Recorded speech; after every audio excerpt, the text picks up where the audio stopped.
ფინეთის ავტონომიური მართლმადიდებელი ეკლესიის მეთაური, სრულიად ფინეთისა და კარელიის მთავარეპისკოპოსი ელია დღეს საქართველოს საპატრიარქოს ეწვია.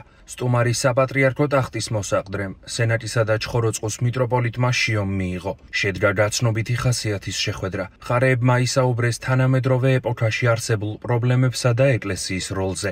შეხვედრას სრულიად საქართველოს კათოლიკოს პატრიარქის მდივანი, დეკანოზი მიქაელ ბოტკოველი, საქართველოს საპატრიარქოს საგარეო საქმეთა სამსახურის ხელმძღვანელის მოადგილე, დეკანოზი არჩილ ხაჩიძე და სხვა სასულიერო პირები ესწრებოდნენ. საქართველოს საპატრიარქოში სტუმრად იმყოფებოდა მისი მაღალყოლოდო საუნდელოესობა, სრულიად ფინეთის მთავარეპისკოპოსი ილია. ეს არის მისი პირველი ვიზიტი, როგორც ეკლესიის მეთაურის რანგში. იგი გასული წლის დეკემბერში იქნა დადგენილი ფინეთის ეკლესიის მეთაურად და იგი არის საქართველოს დიდი მეგობარი, დიდი მოყვარული და მისი პირველი ვიზიტია საქართველოში და შედგა შეხვედრა საქართველოს საპატრიარქო ტახტის მოსაყდრესთან, მის მაღალყოლოდო საუნდელოესობასთან, მიტროპოლიტ შიოსთან. შეხვედრა ძალიან მეგობრულ თბილ გარემოში წარიმართა. მთავრებმა ერთმანეთს გაუცვალეს მათი ფიქრი დღევანდელ საერთო მართლმადიდებლურ პრობლემატიკაზე და მოსურვეს ერთმანეთს ყველაფერი კარგი.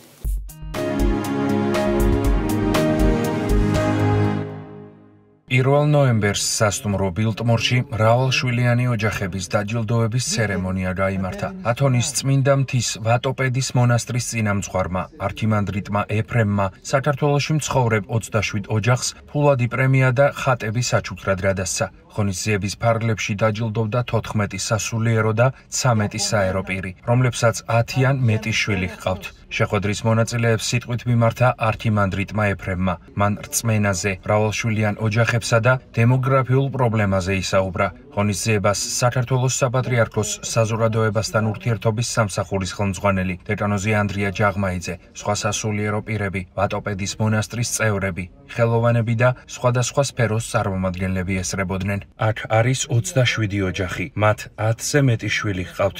ამ სიაში 14 სასულიერო და 13 საერო პირია. დემოგრაფიული პრობლემა აქტუალურია როგორც საქართველოში, ასევე საბერძნეთშიც და მდგომარეობა ამ მხრივ არც ერთ ქვეყანაში არ არის დამაკმაყოფილებელი. ამიტომ საჭიროა ადამიანს ჰქონდეს რწმენა ღვთისადმი და იყოლიოს მეტი შვილი.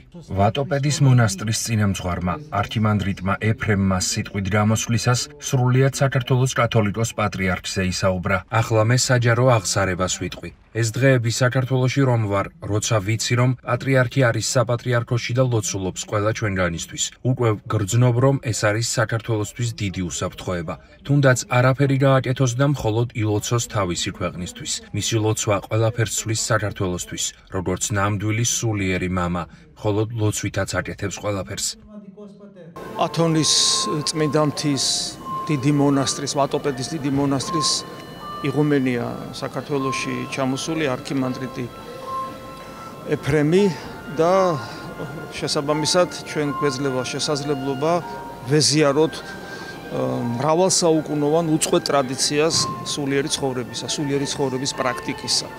იმ ჭეშმარიტი ღვთისმეტყველებისა, რომელიც ღმერთთან ურთიერთობიდან არის ამოსდილი, რასაც ჭეშმარიტი ქრისტიანობა ქვია. და აი დღევანდელი შეხვედრაც ერთ-ერთი აი ამ ვიზიტის ერთ-ერთი ნაწილი იყო, ვფიქრობ მნიშვნელოვანი, ეს იყო შეხვედრა სამრევლოსთან, თავისუფალი იყო დასწრება, ყველა შეელო მოსვლა და განსაკუთრებული აქცენტი გაკეთდა მრავალშვილიანებზე. საერთოდ არქიმანდრიტი ეფრემი გამოირჩევა აი პავლე მოციქულის დარი მოღვაწეობით, გულისხმობ იმას, რომ მის გარდა ღვთის სიტყვის გავრცელებისა და ქადაგებისა დიდი ქველმოქმედია და ამ შემთხვევაშიც თქვათ გამოარჩია საქართველოში ის ადამიანები, რომლებსაც 10 და მეტი შვილი ყავდათ.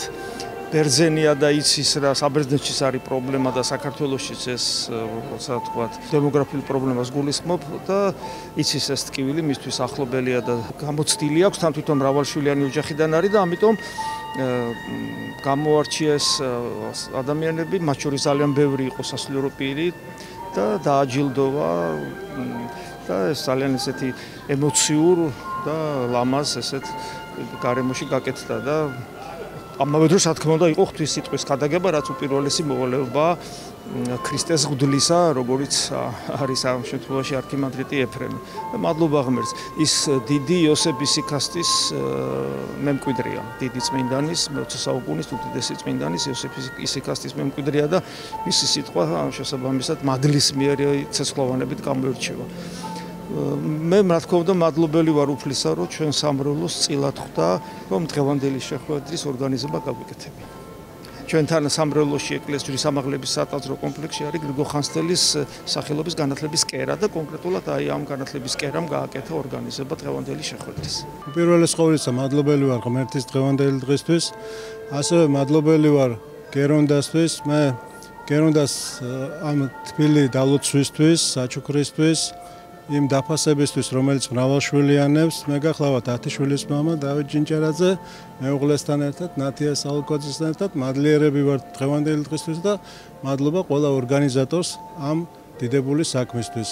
იმედია, რომ საქართველოში მრავალშვილიანობა მოიმატებს და დემოგრაფიული საკითხიც გამოსწორდება. მე გახლავთ ნინო ბზვანელი, დეკანოზი ალექსანდრე ბოლქვაძის მეუღლე, 13 შვილის დედა. დღეს არის ისეთი საზეიმო დღე და ისეთი ბედნიერები ვართ და ისეთი პატივცემულები ვართ. არქიმანდრიტი ჩამობრძანდა ათონის მთიდან და მრავალშვილიანი დედები დაგვაჯილდოვა უძვირფასესი ხატებით და პატარა პრემიებით. და იმის თქმა მინდა რომ 10 და მეტი შვილი ვისაც ყავს მოიძია საპატრიარქომ მეუფეშიოს ლოცვა კურთხევით სიები თითოეული მათგანის ისეთი ბედნიერები არიან ეს ქალბატონები რომ დაფასებულები არიან ბავშვებიც აქ არიან და ძალიან დიდი მადლობა არქიმანდრიტს. მე გახლავართ ირინა თომასიანი 11 შვილის დედა. დღეს იყო დაუვიწყარი დღე ჩვენთვის და ალბათ სრულიად საქართველოსთვის, რადგან ღვთაწილად შეხვედრილიყავით მამა ეფრემს. ჩვენ ვართ 10 შვილიანი ოჯახი. მადლობა უფალს დღევანდელი დღისთვის, მადლობა ორგანიზატორებს, ჩვენ საპატრიარქოს, ჩვენ სტუმრებს. შეგახსენებთ, რომ ათონის წმინდა მთის ვატოპედის მონასტრის წინამძღვარი არქიმანდრიტი ეფრემი თანმხლებ პირებთან ერთად საქართველოში რამდენიმე დღის წინ ჩამობრძანდა. დელეგაციის შემადგენლობაში არიან ამავე მონასტერში მოღვაწე ქართველი ბერებიც.